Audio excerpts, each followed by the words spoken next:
কি বলবেন? এই যে 27 লক্ষ নাম, তারা তো অনিশ্চিত থেকে গেল। আমরা তো একই কথা বারবার বলছি যে তৎকালীন মুখ্যমন্ত্রী, প্রাক্তন মুখ্যমন্ত্রী মমতা বন্দ্যোপাধ্যায়কে আমার দলের চেয়ারম্যান বলেছিলেন যে আসুন এই নির্বাচন আমরা বয়কট করি।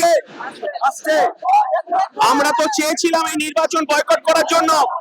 সেদিন প্রাক্তন মুখ্যমন্ত্রী, তৎকালীন মুখ্যমন্ত্রী আমাদের কথা শোনেননি। তিনি নাকি এই রাজ্যের অভিভাবিকা। তিনি আজকে 27 লক্ষ মানুষকে রাস্তায় বসিয়েছে। আর আমরা ইন্ডিয়ান সেকুলার ফ্রন্ট বলছি রাস্তাই আমাদের রাস্তা, এই রাস্তাই আমরা অধিকার বুঝে নেব। আজকে সিও দপ্তরে আমরা যাচ্ছি, সিও দপ্তরে গিয়ে আমরা জানতে চাইবো এই 27 লক্ষ যারা অ্যাডিজুডিকেশনে, যারা ডিলিট ভোটার হয়ে আছে, তাদের ভবিষ্যৎ কি। এবং রাজ্য সরকার যেভাবে বুলেটিন দিচ্ছে যে যারা সরকারি প্রকল্প পেয়েছে তাদের সরকারি প্রকল্প ফেরত দিতে হবে, মানুষকে আত্মহত্যার দিকে পাঠিয়ে দেওয়া হচ্ছে, যার কারণে আজকে সিওর কাছে যাচ্ছি। আর আপনারা বিজেপির বি টিম বলছেন আমাদেরকে। আজকে বিজেপি বি টিম কারা প্রমাণ করে দিচ্ছে, আজও প্রমাণ করে দিয়েছে।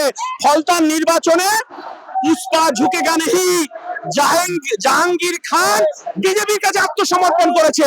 আর আমরা রাজপথে নেমে মানুষের অধিকার ফেরতের রক্ষার লড়াই আমরা আছি। আমরা বলেছিলাম যে আমার দলের চেয়ারম্যান পশ্চিম বাংলার রেফারি করবে, আর ফুটবল খেলোয়াড় নয়। ওরা খেলা হবে। আর নির্বাচনের আমরা আগে বলেছিলাম যে আমরা রেফারি হব, যত তৃণমূল ফাউল করবে রাস্তার বাইরে আমরা বার করে দেব। আজকে গণতান্ত্রিক অধিকারের রক্ষার লড়াই তৃণমূল মাঠের বাইরে। আজকে 80টা বিধায়ক তারা কোথায়? তারা রাস্তায় নেই কেন? বিজেপির কাছে আত্মসমর্পণ করছে। এমএলএ এমপিরা বিজেপির কাছে আত্মসমর্পণ করছে।